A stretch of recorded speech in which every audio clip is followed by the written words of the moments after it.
ذوالقرنین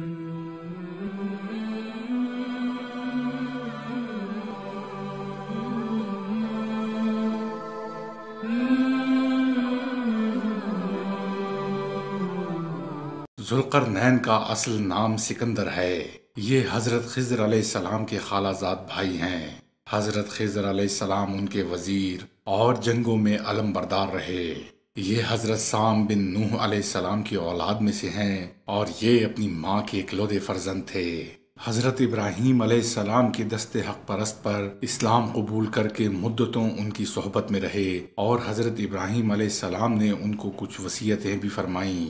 صحیح روایت یہی ہے کہ یہ نبی نہیں ہیں بلکہ ایک نیک انسان تھے جو ولایت کے شرف سے سرفراز ہوئے۔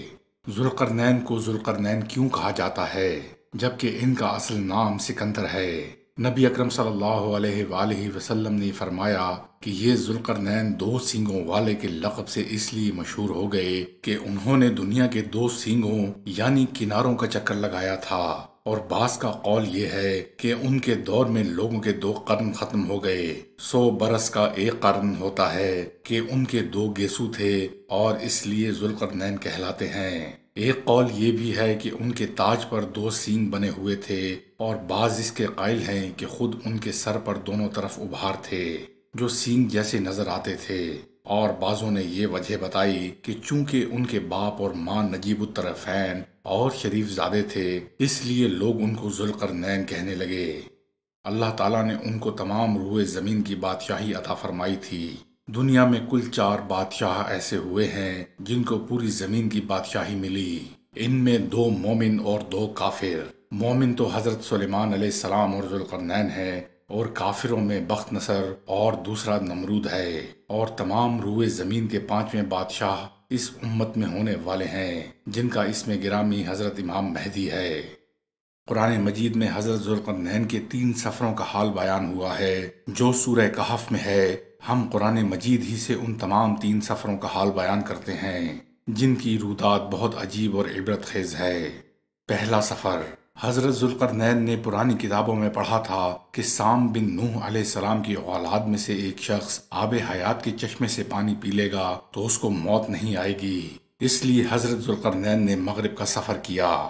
آپ کے ساتھ حضرت خضر علیہ السلام بھی تھے۔ وہ تو آب حیات کے چشمے پر پہنچ گئے اور اس کا پانی بھی پی لیا، مگر وہ آب حیات حضرت ذوالقرنین کے مقدر میں نہیں تھا، چنانچہ وہ محروم رہ گئے۔ اس سفر میں جانب مغرب روانہ ہوئے تو جہاں تک آبادی کا نام و نشان ہے وہ سب منزلیں طے کر کے آپ ایک ایسے مقام پر پہنچے کہ انہیں سورج غروب ہونے کے وقت ایسا منظر نظر آیا کہ گویا سورج ایک سیاہ چشمے میں ڈوب رہا ہے، جیسا کہ سمندری سفر کرنے والوں کو آفتاب سمندر کے کالے پانی میں ڈوبتا نظر آتا ہے۔ وہاں ان کو ایک ایسی قوم ملی جو جانوروں کی کھال پہنے ہوئے تھی، اس کے سوا کوئی دوسرا لباس ان کے بدن پر نہیں تھا، اور دریائی مردہ جانوروں کے سوا ان کی غذا کوئی دوسرا سامان نہیں تھا۔ یہ قوم ناسک کہلاتی تھی۔ حضرت ذوالقرنین نے دیکھا کہ ان کے لشکر بے شمار ہیں اور یہ لوگ بہت ہی طاقتور اور جنگجو ہیں، تو حضرت ذوالقرنین نے ان لوگوں کے گرد اپنی فوجوں کا گھیرا ڈال کر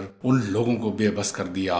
چنانچہ کچھ تو مشرف بائی ایمان ہوئے اور کچھ لوگ آپ کی فوجوں کے ہاتھ مارے گئے۔ حضرت ذوالقرنین کا دوسرا سفر، پھر آپ نے جانب مشرق سفر فرمایا، یہاں تک کہ جب سورج طلوع ہونے کی جگہ پہنچے تو یہ دیکھا کہ وہاں ایک ایسی قوم آباد ہے جن کے پاس کوئی عمارت اور مکانات نہیں ہیں۔ ان لوگوں کا حال یہ تھا کہ سورج طلوع ہونے کے وقت یہ لوگ زمین کے غاروں میں چھپ جاتے اور سورج ڈھل جانے کے بعد غاروں سے نکل کر اپنی روزی کی تلاش میں لگ جاتے۔ یہ لوگ منسک کہلاتے تھے۔ حضرت ذوالقرنین نے ان لوگوں کے مقابلے میں لشکر آرائی کی۔ جو لوگ ایمان لائے ان کے ساتھ بہترین سلوک کیا، اور جو اپنے کفر پر اڑے رہے ان کو تہ تیغ کر ڈالا۔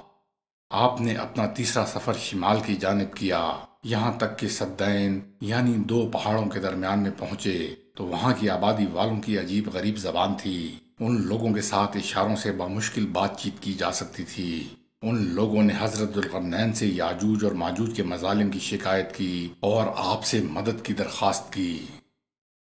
یاجوج اور ماجوج یہ حضرت یافس بن نوح علیہ السلام کی اولاد میں سے ایک فسادی گروہ ہے، اور ان لوگوں کی تعداد بہت ہی زیادہ ہے۔ یہ لوگ بلا کے جنگجو اور خونخوار اور بالکل وحشی اور جنگلی ہیں، جو بالکل جانوروں کی طرح رہتے ہیں۔ موسم ربی میں یہ لوگ اپنے غاروں سے نکل کر تمام کھیتیاں اور سبزیاں کھا جاتے ہیں اور خشک چیزوں کو لاد کر اپنے ساتھ لے جاتے ہیں۔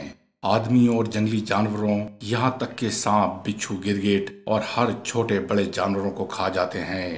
حضرت ذوالقرنین سے لوگوں نے فریاد کی کہ آپ بس ہمیں یاجوج اور ماجوج کے شر اور ان کی ایذا رسانیوں سے بچائیے، اور ان لوگوں نے اس کے عوض کچھ مال دینے کی پیشکش کی۔ تو حضرت ذوالقرنین نے فرمایا کہ مجھے تمہارے مال کی ضرورت نہیں ہے، اللہ تعالیٰ نے مجھے سب کچھ دے رکھا ہے، بس تم لوگ جسمانی محنت سے میری مدد کرو۔ چنانچہ آپ نے 2 پہاڑوں کے درمیان بنیاد کھدوائی۔ جب زمین میں سے پانی نکل آیا تو اس پر پگھلے ہوئے تانبے کے گارے سے پتھر جمانے لگے اور لوہے کے تختے نیچے اوپر چن کر ان کے درمیان لکڑی اور کوئلہ بھر دیا اور اس میں آگ جلوا دی۔ اس طرح یہ دیوار پہاڑ کی بلندی تک پہنچ کر اونچی کر دی گئی اور دونوں پہاڑوں کے درمیان کوئی جگہ نہ چھوڑی گئی۔ پھر پگھلا ہوا تانبا دیوار میں ڈال دیا گیا، جو سب چیزوں سے مل کر بہت ہی زیادہ مضبوط اور مستحکم دیوار بن گئی۔ قرآن مجید کی سورہ کہف میں پہلے سفر کا ذکر ہے، پھر دوسرے سفر کا تذکرہ اور پھر تیسرے سفر کی روداد ہے۔ حدیث مبارکہ میں ہے کہ یاجوج اور ماجوج روزانہ اس دیوار کو توڑتے ہیں اور دن بھر جب محنت کرتے کرتے اس کو توڑنے کے قریب ہو جاتے ہیں تو ان میں سے کوئی کہتا ہے کہ اب چلو باقی کل توڑ ڈالیں گے، لیکن اگلے دن پھر سے دیوار اپنی اسی اصل حالت میں موجود ہوتی ہے۔ لیکن ایک دن جب اس دیوار کے ٹوٹنے کا وقت آئے گا تو ان میں سے ایک کہنے والا کہے گا کہ اب چلو انشاءاللہ تعالی کل اس دیوار کو مکمل توڑ ڈالیں گے۔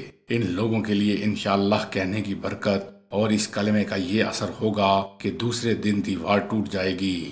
یہ قیامت کے قریب ہونے کا وقت ہوگا۔ دیوار ٹوٹنے کے بعد یاجوج اور ماجوج نکل پڑیں گے اور زمین میں ہر طرف فتنہ و فساد اور قتل و غارت کریں گے۔ چشموں اور تالابوں کا پانی پی جائیں گے، یہاں تک کہ کوئی جانور اور درخت بھی ان کی دستپرد سے محفوظ نہیں رہے گا۔ وہ زمین پر ہر جگہ پھیل جائیں گے، مگر مکہ مکرمہ اور مدینہ طیبہ اور بیت المقدس ان تینوں شہروں میں داخل نہ ہو سکیں گے۔ حضرت عیسیٰ علیہ السلام کی دعا سے ان لوگوں کی گردنوں میں کیڑے پیدا ہو جائیں گے اور یہ سب ہلاک ہو جائیں گے۔